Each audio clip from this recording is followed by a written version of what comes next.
भारतीय अंतरिक्ष अनुसंधान संगठन ISRO का इतिहास एक प्रेरणादायक कहानी है जो विज्ञान, तकनीक और मानवता की असीम संभावनाओं को उजागर करता है।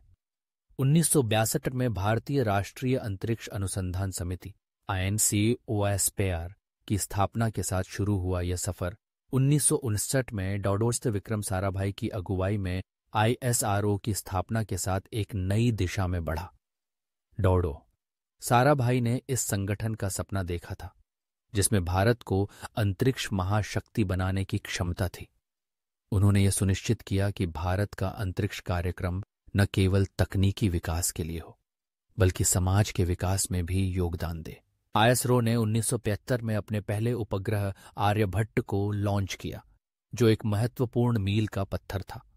इसके बाद 1980 में भारत ने अपने पहले उपग्रह रोहिणी को स्वदेशी रॉकेट से लॉन्च किया जिससे आत्मनिर्भरता की दिशा में एक महत्वपूर्ण कदम बढ़ाया गया। 1994 में PSLV polar satellite launch vehicle की सफल लॉन्चिंग ने भारत को उपग्रह प्रक्षेपण में एक विश्वसनीय खिलाड़ी बना दिया। इसके बाद भारत ने 2008 में चंद्रयान-1 को लॉन्च किया जिसने चंद्रमा पर पानी की खोज की और 2013 में मंगलयान ने भारत को मंगल ग्रह पर पहुंचाने में सफलता प्राप्त की। हालांकि ISRO की यात्रा हमेशा सुगम नहीं रही। 2019 में चंद्रयान-2 का विक्रम लैंडर चंद्रमा पर सॉफ्ट लैंडिंग में विफल रहा, लेकिन इस असफलता ने ISRO को और मजबूत बनाया। वैज्ञानिकों ने इससे सीख ली और 2023 में चंद्रयान-3 के सफल लैंडिंग मिशन को अंजाम दिया जिसने चंद्रमा के दक्षिणी ध्रुव पर सफलतापूर्वक लैंडिंग की। ISRO की बड़ी उपलब्धियों में उपग्रह प्रक्षेपण की बात की जाए तो अब तक 400 से अधिक उपग्रह लॉन्च किए जा चुके हैं जिनमें संचार, मौसम, नेविगेशन और वैज्ञानिक अनुसंधान उपग्रह शामिल हैं। ISRO ने दूसरे देशों के 380 से अधिक उपग्रह भी लॉन्च किए हैं जिससे भारत को आर्थिक लाभ हुआ है। PSLV और GSLV रॉकेटों ने इस सफलता में महत्वपूर्ण भूमिका निभाई है। PSLV, जिसे भारत का सबसे भरोसेमंद रॉकेट माना जाता है, ने कई महत्वपूर्ण मिशनों को सफलतापूर्वक लॉन्च किया है। वहीं GSLV का उपयोग भारी उपग्रहों को पृथ्वी की ऊंची कक्षा में भेजने के लिए किया जाता है। मंगलयान मिशन, जो भारत का पहला मंगल मिशन था, ने वैश्विक स्तर पर भारत को एक नई पहचान दी। सिर्फ 450 करोड़ रुपए की लागत में भारत ने मंगल ग्रह तक अपना पहला मिशन भेजा, जो दुनिया का सबसे सस्ता और सफल मंगल मिशन बना।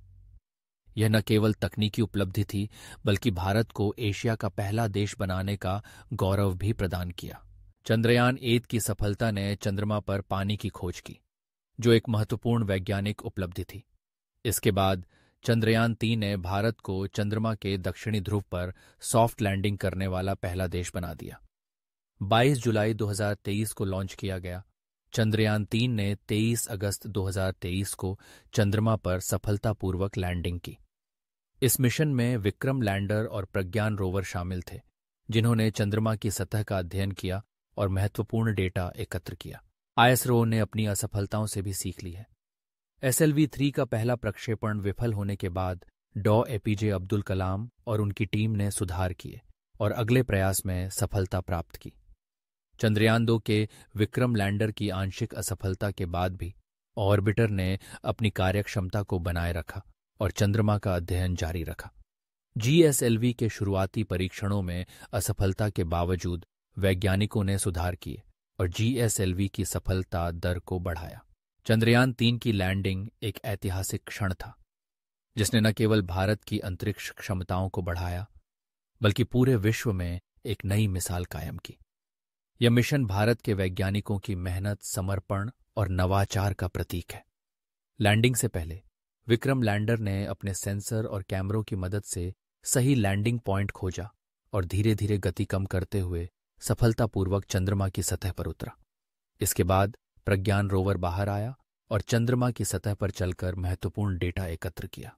ISRO की कहानी केवल तकनीकी उपलब्धियों की नहीं है, बल्कि यह भारतीय वैज्ञानिकों की मेहनत, समर्पण और दृढ़ता की एक प्रेरणादायक कहानी है।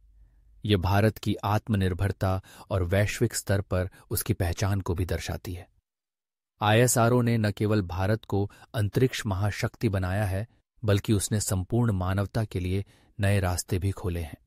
आने वाले समय में आईएसआरओ की योजनाएं और भी अधिक महत्वाकांक्षी हैं, जो हमें नई ऊंचाइयों पर ले जाने का वादा करती हैं।